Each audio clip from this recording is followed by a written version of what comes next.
warahmatullahi wabarakatuh. Perkenalkan, nama saya Zulina Afrianti dengan NIM 72114182111 dari jurusan Akuntansi 2018 Universitas Negeri Semarang. Kali ini saya akan membahas materi auditing 1 tentang laporan audit. Dalam laporan audit sendiri, terdapat materi yang akan saya bahas yaitu laporan audit, kategori laporan audit, materialitas, dan proses bagaimana pengambilan keputusan oleh auditor dalam laporan audit tersebut. Baik, yang pertama, apa sih yang dimaksud dengan laporan audit itu dan apa sih hal yang harus dicantumkan dalam laporan audit itu?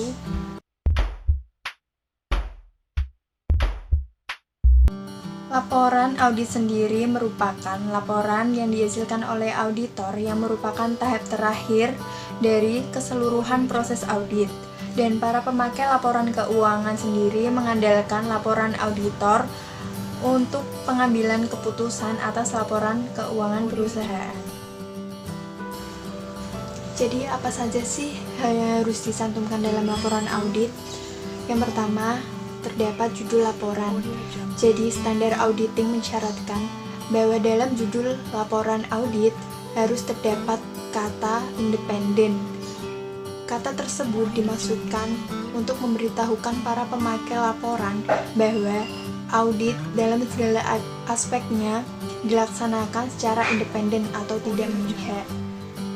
Kedua, ada alamat laporan audit. Jadi umumnya ditujukan kepada perusahaan, para pemegang saham, atau dewan direksi perusahaan. Nah, yang ketiga ada paragraf pendahuluan, di mana paragraf ini menyatakan bahwa kantor akuntan publik telah melaksanakan audit, dan paragraf ini juga menyatakan laporan keuangan telah diaudit, termasuk catatan atas laporan keuangan dan tanggal neraca serta periode akuntansi untuk laporan laba rugi dan juga laporan arus kas.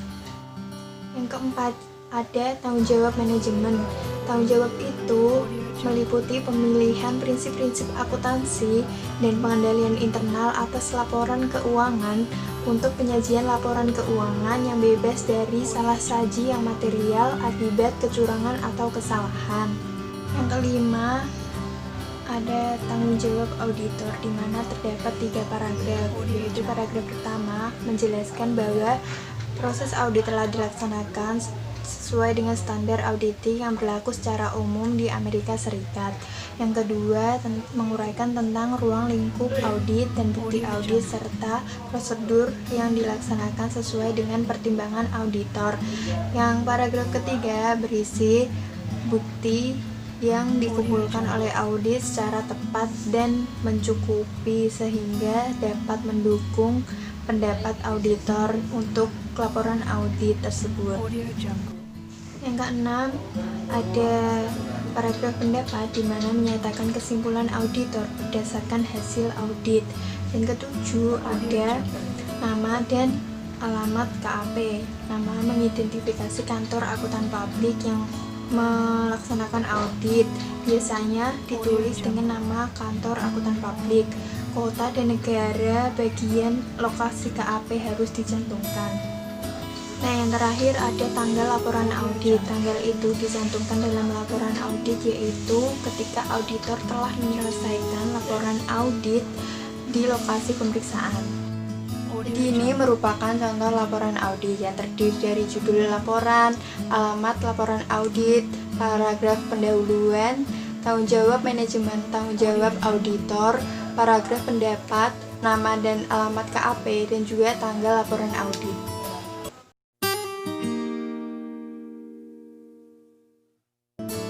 Selanjutnya saya akan membahas tentang kategori yang termasuk dalam laporan audit.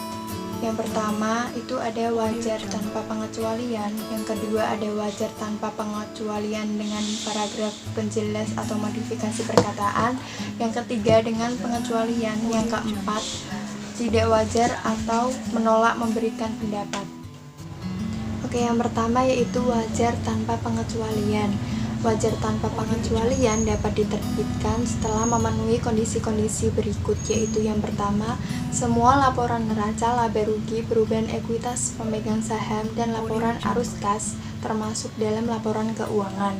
Yang kedua, bukti sudah cukup atau memadai dan auditor telah melaksanakan penugasan ini sesuai dengan standar auditing. Yang ketiga, laporan keuangan disajikan sudah sesuai dengan prinsip-prinsip akuntansi yang berlaku umum. Yang keempat, tidak terdapat kondisi di mana auditor ingin menambahkan kalimat penjelas atau modifikasi perkataan. Yang kedua yaitu wajar tanpa pengecualian dengan paragraf penjelas atau modifikasi perkataan. Jadi suatu audit telah dilaksanakan dengan hasil yang memuaskan dan laporan keuangan disajikan secara wajar. Namun auditor yakin bahwa penting dan wajib untuk memberi informasi tambahan. Berikut ini merupakan penyebab penting dari penambahan paragraf penjelas atau modifikasi kata-kata. Yang pertama, tidak adanya aplikasi yang konsisten dari prinsip-prinsip akuntansi yang berlaku umum.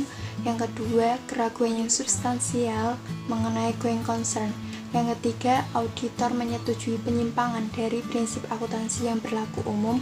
Yang keempat, penekanan pada masalah lain. Yang kelima, laporan yang melibatkan audit lain. Yang ketiga yaitu dengan pengecualian. Auditor telah menyimpulkan bahwa laporan keuangan telah disajikan secara wajar, tetapi ruang lingkup audit dibatasi atau standar akuntansi tidak dilaksanakan saat menyiapkan laporan keuangan. Nah, yang keempat yaitu pendapat tidak wajar dan menolak memberikan pendapat.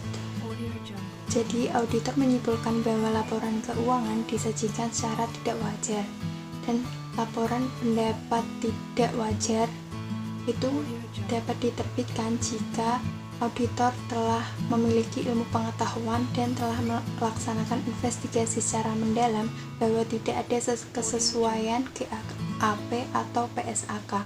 Menolak memberikan pendapat artinya auditor tidak dapat memberikan pendapat mengenai apakah laporan keuangan tersebut telah disajikan secara wajar atau adanya pembatasan ruang lingkup audit dan auditor yang tidak independen. Jadi yang membedakan keempat kategori tersebut dalam laporan audit yaitu dalam paragraf pendapatnya. Dalam wajar tanpa pengecualian, contohnya seperti ini. Yang wajar tanpa pengecualian dengan paragraf penjelas atau modifikasi kata-kata seperti ini. Lalu dengan pengecualian lalu selanjutnya yang terakhir, pendapat tidak wajar atau menolak memberikan pendapat.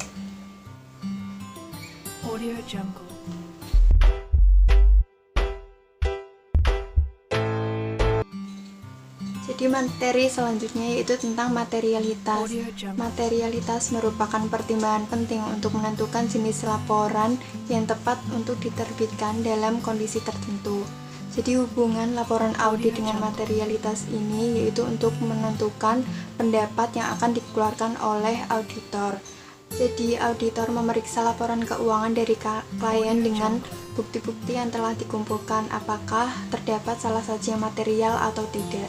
Nah, terdapat 3 tingkat materialitas, yaitu yang pertama tidak material, yaitu terdapat salah saji dalam laporan keuangan namun cenderung tidak mempengaruhi keputusan para pemakai laporan. Nah, jenis pendapat yang dikeluarkan oleh auditor yaitu wajar tanpa pengecualian.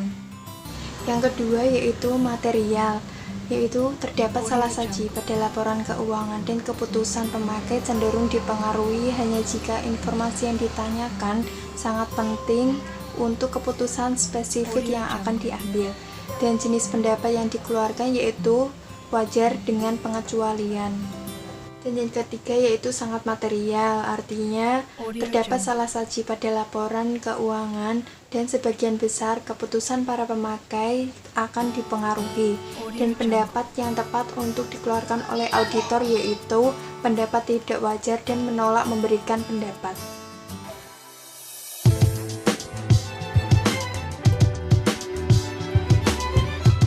prosesnya yaitu proses pengambilan keputusan auditor untuk laporan audit.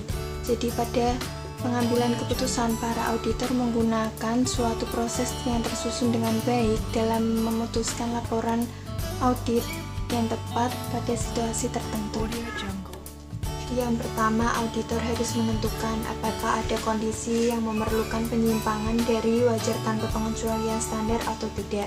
Yang kedua yaitu auditor harus memutuskan untuk setiap kondisi. Yang ketiga yaitu memutuskan laporan audit yang tepat untuk suatu kondisi berdasarkan tingkat materialitasnya. Yang keempat yaitu menuliskan laporan audit. Nah, tadi merupakan materi tentang laporan audit. Semoga bermanfaat untuk yang melihat video ini. Terima kasih. Wassalamualaikum warahmatullahi wabarakatuh.